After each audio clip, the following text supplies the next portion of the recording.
Its objective is to finish developing and then to manufacture and distribute a proven coronavirus vaccine as fast as possible. Again, we'd love to see if we could do it prior to the end of the year. We think we're going to have some very good results coming out very quickly. Especially thank this group for joining us as we announce a historic groundbreaking initiative in our ongoing effort to rapidly develop and manufacture a coronavirus vaccine.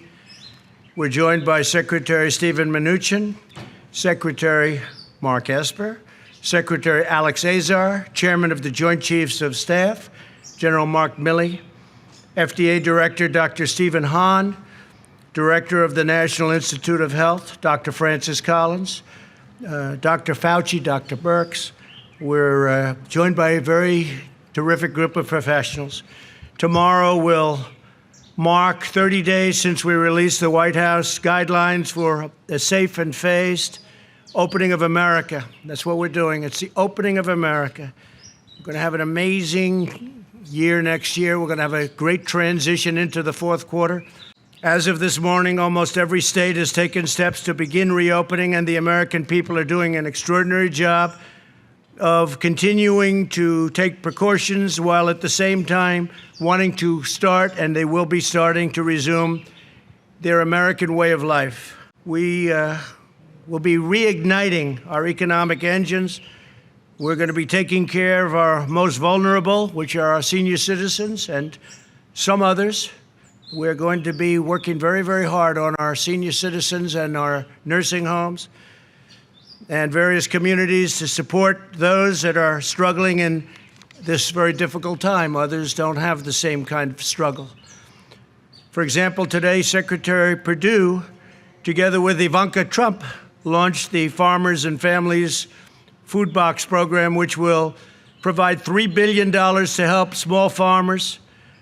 And it'll be helping farmers, ranchers, but it'll be bringing food to some of the food lines and some of the food kitchens that you've been seeing on television. And I said, why aren't we doing that? We have all of this tremendous food produced by our farmers and our ranchers. And so we're going to be buying $3 billion worth of that food. Great for everybody, our farmers, our ranchers, and the people that need great food. A key feature of our reopening plan is the largest and most ambitious testing system in the world, by far. America is now conducting close to 350,000 tests per day, an unthinkable number just a short while ago, more than anybody in the world by far, suggesting many states now have excess testing capacity to monitor for new outbreaks. Florida, many other states have so much testing, the testers are waiting for people to show up. It's great. Another essential pillar of our strategy to keep America open is the development of effective treatments and vaccines as quickly as possible. I want to see if we can do that very quickly. We're looking to, when I say quickly, we're looking to get it by the end of the year if we can, maybe before. We're doing tremendously well. From the earliest days of the pandemic, we have marshaled the genius of American scientists and researchers from all across government and the private sector, from academia, from everywhere to vanquish the virus, and tremendous strides have been made. I can tell you, I get to see it every day. Tremendous strides are being made. Scientists at the NIH began developing the first vaccine candidate on January 11th. Think of that. Within hours of the virus's genetic code being posted online. So January 11th, most people never even heard what was going on January 11th, and we were out there trying to develop a vaccine, not even knowing what we were up against. Then my administration cut through every piece of red tape to achieve the fastest ever by far launch of a vaccine trial for this new virus, this very vicious virus. And I want to thank all of the doctors and scientists and researchers involved, because they've never moved like this or never even close. The NIH and the HHS have also been working constantly with private industry to evaluate more than 100 potential treatments. The Food and Drug Administration has swiftly approved more than 130 therapies for active trials. That's what we have right now, 130. And another 450 are in the planning stages, and tremendous potential awaits. I think we're going to have some very interesting things to report in the not-too-distant future. And thank you very much to Dr. Hahn. Through a historic series of funding bills, my administration is providing roughly $10 billion to support a medical research effort without parallel. I especially want to thank Senator Steve Daines of Montana for his incredible work. He has worked so hard to secure additional funding for vaccine development. He has been right at the forefront. Today, I want to update you on the next stage of this momentous medical initiative. It's called Operation Warp Speed. That means big and it means fast, a massive scientific, industrial, and logistical endeavor unlike anything our country has seen since the Manhattan Project. You really could say that nobody's seen anything like we're doing, whether it's ventilators or testing. Nobody's seen anything like we're doing now within our country since the Second World War. Incredible. Its objective is to finish developing and then to manufacture and distribute a proven coronavirus vaccine as fast as possible. Again, we'd love to see if we could do it prior to the end of the year. We think we're going to have some very good results coming out very quickly. In addition, it will continue accelerating the development of diagnostics and breakthrough therapies. The great national project will bring together the best of American industry and innovation, the full resources of the United States government, and the excellence and precision of the United States military. We have the military totally involved. We're also working very strongly with other countries who are also have some great scientists, doctors, and we're all working very closely together, and they're viewing us as the leader, and we are, the relationship with other countries on solving this problem has been incredible. To date, Operation Warp Speed has brought together all of the experts across the federal government from places like the NIH, CDC, FDA, and many other agencies. This historic partnership will now bring together the full resources of the Department of Health and Human Services with the Department of Defense, and we know what that means. That means the full power and strength of the military, and that really talking about the logistics. If we get it, when we get it, that means the logistics, getting it out so that everybody can take it. And today we're proud to announce the addition of two of the most highly respected, skilled professionals in our country, worldwide respected. Operation Warp Speed's chief scientist will be Dr. Moncef Slaoui, a world-renowned immunologist who helped create 14 new vaccines. That's a lot of our new vaccines in 10 years during his time in the private sector, one of the most respected men in the world in the production and really on the formulation of vaccines. Joining Dr. Slaoui as Chief Operating Officer will be General Gus Perna, a four-star general who currently oversees 190,000 service members, civilians, and contractors as commander of the U.S. Army Material Command. That means logistics. That means getting it out. We got to get it out there. So, General, thank you very much. And Doctor, thank you very much. It's great to have you on board. Really highly respected people. Thank you. These two outstanding individuals will provide more details following my remarks. In preparation for this initiative, experts throughout the government have been collaborating to evaluate roughly 100 vaccine candidates from all over the world. They have identified 14 that they believe are the most promising, and they're working to narrow that list still further. So we started off with over 100. We're down to 14, and we have some really interesting choices to be made. They're doing very well. Through Operation Warp Speed, the federal government is providing unprecedented support and resources to safely expedite the trials, moving on at record speed. While we accelerate the final phases of vaccine trials, Operation Warp Speed will be simultaneously accelerating its manufacturing process. In other words, we're getting ready so that when we get the good word that we have the vaccine, we have the formula, we have what we need, we're ready to go, as opposed to taking years to gear up. We're gearing up. It's risky, it's expensive, but we'll be saving massive amounts of time. We'll be saving years if we do this properly, and that's what we're doing. So we're gearing up on the assumption that we'll have in the near future, relatively near future, a vaccine. Typically, pharmaceutical companies wait to manufacture a vaccine until it has received all of the regulatory approvals necessary, and this can delay vaccines availability to the public as much as a year and even more than that. However, our task is so urgent that under Operation Warp Speed, the federal government will invest in manufacturing all of the top vaccine candidates before they're approved. So we're knowing exactly what we're doing before they're approved. That means they better come up with a good vaccine because we're ready to deliver it. This will eliminate any unnecessary delay and enable us to begin providing Americans with a proven vaccine the day our scientists say, we're ready, we got it. And as we work to bring critical medical production back to America, these vaccines will manufacture that we're going to be focused on and manufacturing. They're all going to be right here in the USA. Now, we're working, as I said, with other people outside, and that's fine, too. We want to get to the solution. We know exactly where the other countries are, and we'll be very happy if they were able to do it. We'll help them with delivery. We'll help them with in every way we can. We have no ego when it comes to this, no ego whatsoever. Operation Warp Speed is also making the necessary preparations to distribute these life-saving treatments at scale. So we're talking about massive numbers so that millions of Americans will quickly have access to them.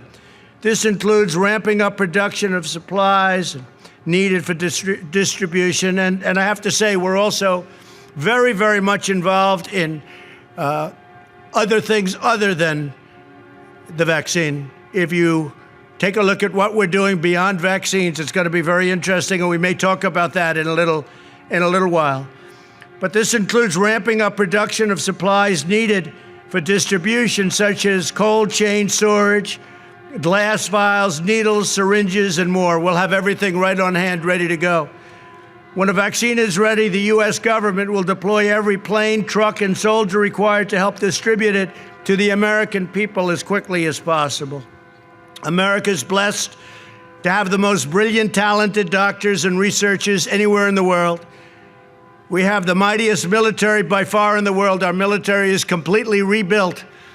Much of the equipment has been delivered. Some of it's on the way, all made right here in the USA. We took over very, very empty cupboards, I say medically. We also had empty cupboards in a military sense.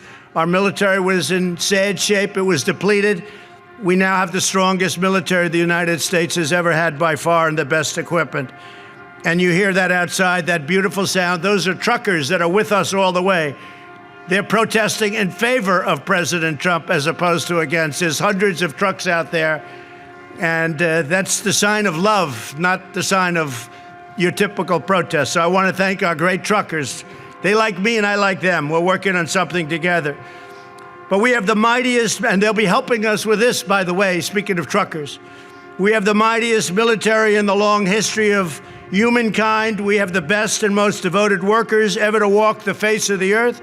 And now we're combining all of these amazing strengths for the most aggressive vaccine project in history. There's never been a vaccine project anywhere in history like this. And I just want to make something clear. It's very important. Vaccine or no vaccine, we're back. And we're starting the process. And in many cases, they don't have vaccines. And a virus or a flu comes, and you fight through it.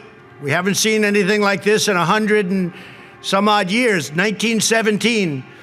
But you fight through it, and people sometimes, I guess, we don't know exactly yet, but it looks like they become immune, or at least for a short while and maybe for life. But you fight through it. But what we'd like to do, if we can, is the vaccine. I think we're going to be successful in doing it, and hopefully by the end of the year. Just as generations of Americans before us faced down the most difficult trials, set their sights on the highest summit, and overcame the biggest obstacles, America will meet the moment, and this moment specifically in our time, With unrivaled speed, unmatched skill, and the unyielding spirit of the American people, our nation will come back stronger and greater than ever. We're going to have a tremendous year next year. We're going to have a really good fourth quarter. We're going to have a very interesting and productive transition quarter where Steve is there, and I'm sure our Secretary of the Treasury, I think you feel the same way, Steve. So, and thank you for your good work, really good work. And it's not finished yet, is it? I want to thank Steve Mnuchin and everybody. Now I'd like to ask Dr. Slaoui and General Perna to come up and say a few words, followed by Secretary Azar and Secretary Esper. Thank you all very much. We're doing something that has never been done before. It's going to result in a tremendous end. I think we're going to come up with a solution to a problem like this country probably has never seen before. But it's an honor to be your president. We're doing a great job. These people are doing an incredible job. The people right here, I want to thank you all. Total professionals, great men, great women. Thank you all very much. Please. Thank you, Mr. President. Good afternoon, everyone. It's a great honor and privilege for me to have the opportunity to serve our country and the world in this remarkable endeavor, extraordinary endeavor, helping them and supporting them do it. The Operation Warp Speed's objectives are very clear. The President has described them, and I believe they are very credible. I also believe they are extremely challenging. However, I am really confident that our team across the many governmental agencies that are involved in these efforts, the NIH, the CDC, the FDA, ASPR, and of course with the support of the Army and our partners in the private sector, will be able and will do the utmost to deliver these objectives. In fact, Mr. President, I have very recently seen early data from a clinical trial with a coronavirus vaccine. And these data made me feel even more confident that we will be able to deliver a few 100 million doses of vaccine by the end of 2020. And we will do the best we can to do that. Thank you. We will, of course, also focus on progressing and accelerating development of medicines for those who unfortunately already caught the virus, as well as optimize the diagnostic tests. This will be our focus 24/7 over the next many months. Thank you. Good afternoon, Mr. President. Thank you. Thank you for this great honor for allowing me to be a part of this team. I'm very excited about this team. It will be historic as we execute the mission that's been given to us. I also feel very confident that the team will be able to provide the results as directed. It is going to be a Herculean task, but the combination of the two main partners between Health and Human Services and the Department of Defense, their combined strengths, partnered with the other teammates, will ensure our success. One of the great advantages that we have as a military is our ability to do logistical and sustainment operations afar. We're just going to apply those capabilities to this mission. This mission is about defeating the enemy. We will defeat the enemy. Why? Because winning matters. And I'm excited to be a part of this team. And Mr. President, thank you. Thank you. Well, thank you, Mr. President, for your leadership of this historic effort. Your vision for Operation Warp Speed, setting a goal of a vaccine by January 2021, will be one of the great scientific and humanitarian accomplishments in human history. Today, you're announcing the team that can get it done. Dr. Slaoui is arguably the world's most experienced and successful vaccine developer, responsible for some of the major recent breakthroughs in vaccines. General Perna oversees one of the world's largest logistics and supply chain operations, the one that keeps the Army running. 3 highly accomplished career HHS scientists will oversee each area of Operation Warp Speed. Dr. Peter Marks of FDA for vaccines, Dr. Janet Woodcock of FDA for therapeutics, and Dr. Bruce Tromberg of NIH for diagnostics. This is truly a dream team. We started work on each of these areas in January, and Congress has provided nearly $10 billion explicitly for this kind of research and development effort. Operation Warp Speed will integrate existing efforts that are coordinating vaccine, therapeutic, and countermeasure development, including NIH's ACTIVE and RADx initiatives. This week, HHS and DoD already announced new contracts to manufacture hundreds of millions of needles and syringes here in America for distributing an eventual vaccine. Finally, the President's efforts will ensure not only that we get vaccines, therapeutics, and diagnostics faster, but that we get large donations of the eventual products so they're affordable for the American people. So thank you, Mr. President, and thank you to all of the American scientists and inventors at HHS, at DoD, and elsewhere who are hard at work already. And I really want to express my personal appreciation to Secretary Esper and the Department of Defense, because this partnership is what's going to make this truly an historic endeavor. Thank you. Well, thank you, Mr. President, for your leadership of this bold and historic initiative. The Department of Defense is very excited and committed to working closely with our partners at HHS, across the government, and in the private sector to accomplish the mission we have been given. Winning matters, and we will deliver, by the end of this year, a vaccine at scale to treat the American people and our partners abroad. You know, the Department of Defense has been in this fight since day one, going back to January. We've stayed ahead of the curve every step of the way, and today, on America's streets across the nation, over 60,000 service members from all branches of the service are still out there, whether it's doctors and nurses in hospitals, whether it's National Guard on the streets of America, or the Corps of Engineers continuing to build out capacity in America's hospitals. We are there and we will be there, Mr. President, and we look forward to this next greatest phase of this fight against the coronavirus. We are all in then, we are all in now, and we will be all in the future, and we will deliver on time, bringing to bear the full weight of the Department of Defense, all of our first-class, world-class researchers and scientists, our ability to manage logistics at scale, and our great distributional capabilities. We will deliver, we will win this fight, and Mr. President, thank you again for all that you've done. We will get the job done. Thank you. I know you will. I know you will. Any questions, please? Yeah, go ahead. President, you said no vaccine or no vaccine, we're back. What did you mean by that? We think we're going to have a vaccine in the pretty near future, and if we do, we're going to really be a big step ahead, and if we don't, we're going to be like so many other cases where you had a problem come in, it'll go away at some point, it'll go away. It may flare up and it may not flare up. We'll have to see what happens, but if it does flare up, we're going to put out the fire, and we'll put it out quickly and efficiently. We've learned a lot. Steve, do you have a question? We've heard that the vaccine typically would take 12 to 18 months to develop. How can you do it in a speedier fashion? What makes you think this will work? Well, they started actually, I guess you heard in January, early January, and they've been working on it. I know so many, and private companies have been working on it. The government's been working on it. So we've got the time because we put and they've literally been working 24 hours a day. So we've got the time, and we hope to be able to do something by the end of the year or shortly thereafter. But again, you know, it's not solely vaccine-based. Other things have never had a vaccine, and they go away. So I don't want people to think that this is all dependent on vaccine, but a vaccine would be a tremendous thing. And I will tell you, therapeutically or therapeutics, what's going on there is equally as impressive. We have some things happening. You know, we have the remdesivir from Gilead. We have other things that are very good.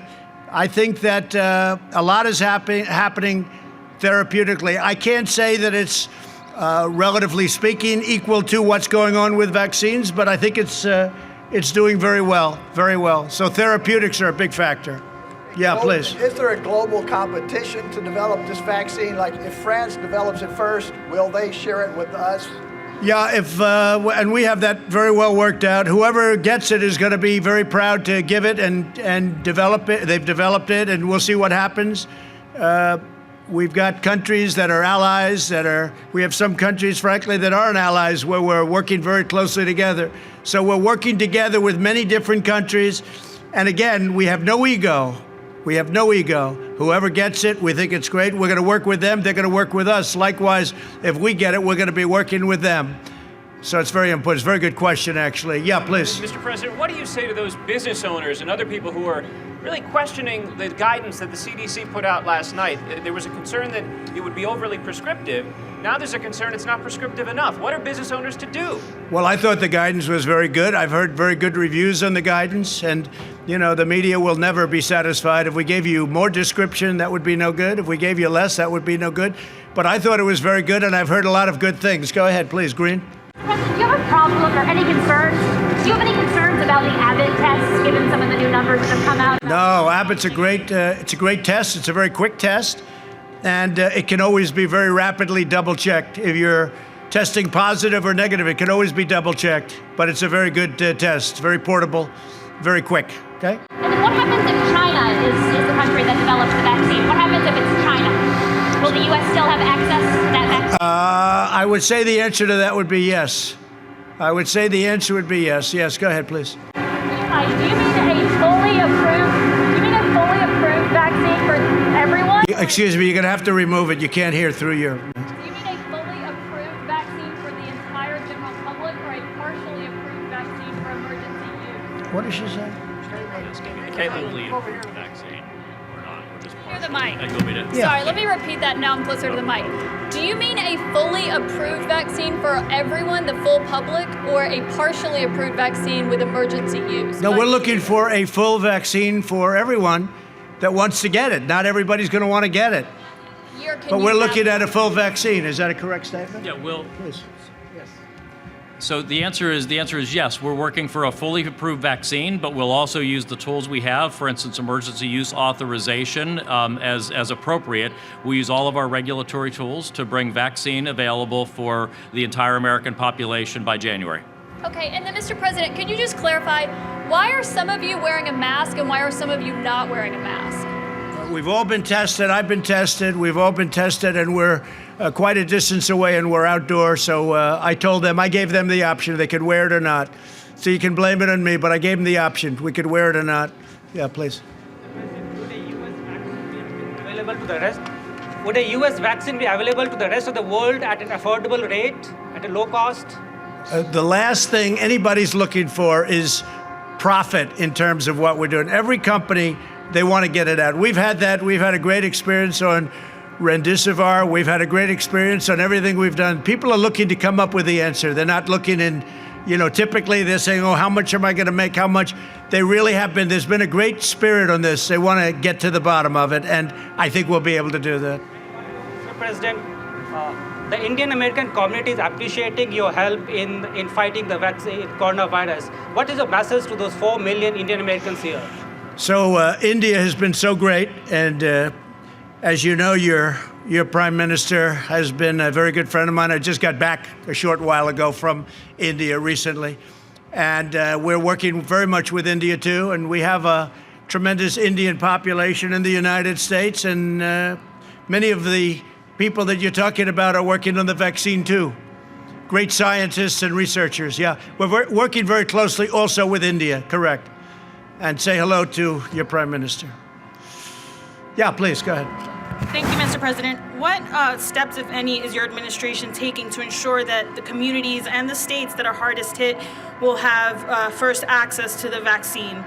Have these discussions been had, or are there any plans? Yeah, I think we've done a good job with that. Certain areas have been hit very hard, New York, New Jersey, et cetera, working very closely with the governors. We've worked with all of the governors. We've made a lot of people look very good with what we've done on ventilators, with what we've done on testing. We're working with all of the governors. We just sent a big transit package to New Jersey. I just spoke to the governor of New Jersey, who's a terrific person, by the way, I have to tell you. And I just told him a lot of money's coming your way for the transit. And also I spoke with the governor of New York, Governor Cuomo. We just had a conversation yesterday. We're sending them a lot of transportation money, so it's important. But we've had a very good relationship working with all of the states, regardless, all of the states.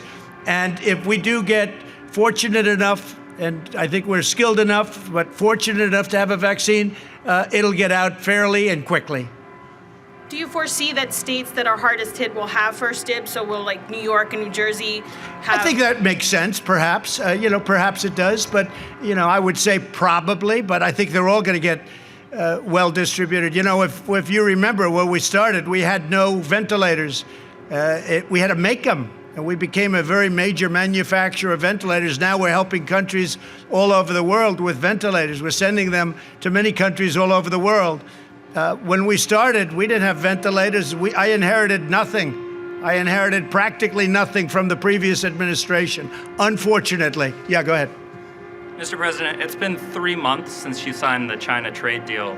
Between what's happened with coronavirus and the lagging agricultural purchases, are you at any point considering reimposing additional tariffs on China or tearing up the deal in any other way? Well, I don't want to talk about it. I can say China is buying a lot of our product. But the trade deal, the ink was barely dry when this came in from China. So it's not like we're thrilled. Okay, go ahead, please. Mr. President, can I ask one more? Yeah. I'm wondering if you're standing by the nomination of Michael Pack to lead Voice of America after news that the D.C. Attorney General is... Well, I don't know what happened. I know that Voice of America is run in a terrible manner, terrible. They're not the Voice of America. They're the opposite of the Voice of America. And we have a man who is very good. I don't know, he's in the nominating process, but I'll have to check that out. Yeah, please. Thank you, Mr. President. If public confidence is the main thing of getting people back to work and back to schools and so on, is this even possible without a vaccine? How would it be possible without a vaccine? Public confidence. Well, I think a very big factor, frankly, is that very few people are, we read about all of the very sad, very tragic. I've lost friends. Many of us have lost friends. We read about that and we see that, and that's what the news covers. But that's a very small percentage. It's a very, very small percentage. I say it all the time. It's a tiny percentage. The vast majority, many people don't even know they have it. They have it, or they have sniffles, or they have a very minor sign, and they recover. Not only recover, they probably have immunity, whether it's short-term, long-term. But they have probably immunity. And I think people have to understand that. That's why I think the schools should be back in the fall. I think that lots of things should happen. I don't think that you should have 70-year-old teachers back yet. They should wait till everything is gone. I don't think you should have a professor that's 65 and has diabetes or has a bad heart back necessarily, or somebody that's older than that. But we want to see our schools back. We want to see our country start to work again. We created the greatest economy in the history of the world. And we're going to do it again. And you're going to see that next year. And it's going to start, you'll start to see it in the fourth quarter, maybe even before that. Yeah. President, are you at all concerned about children or teachers who are in the school bringing it home to their families, their spouses? I'm concerned about everything. And I'm also concerned about our country. Our country has to get back. And what you're talking is when you are doing what we did with the shutdown, that causes death also. It causes massive depression. It causes drugs. It causes suicide. It causes a lot of problems also. No, our country has to get back to work again. And you see that just looking and reading everything that's happening. Our people want to get back. They want to get back. Sir, do you have a plan to prevent the spread if you reopen We the do. schools? We do. We have a great plan to prevent the spread, but that doesn't mean we're going to close our country for 5 years, okay? Not going to happen. In the schools, Go you have ahead. a plan? The current death toll is about 86,000. At current, it's about 86,000, yes. Do you think that's accurate, or do you think it's higher than that? I don't, or lower than that. I don't know. Those are the numbers that are being reported. I assume they're correct. Unlike other countries, you have some countries, obviously, you have some that are very obviously ridiculous, but our numbers are accurate numbers. We don't do anything with the numbers one way or the other. Whatever it is, that's what we do. We take the numbers as reported. Do you have any indication that they could be lower than that? Oh, I don't know. If they were, I'd be very happy if they were lower. I'd like to see numbers lower. I'd like to see no death at all. One death is too many. This should have never happened. This came from China. It should have been stopped in China before it got out to the world. We have 186, it's been updated this morning. 186 countries are affected. And each country that's affected is the same thing. Russia now is badly affected. France is badly affected. You look at what each country, and you can say affected or you can say infected, either way you want to put it. But you look at these countries, look at Italy, and you look at Spain, and you look at all of these great countries in many cases, how they've had to fight through this. It's a terrible thing that happened. It could have been stopped at the source. It should have been stopped right at the source, but it wasn't. Thank you all very much. We appreciate it. Thank you.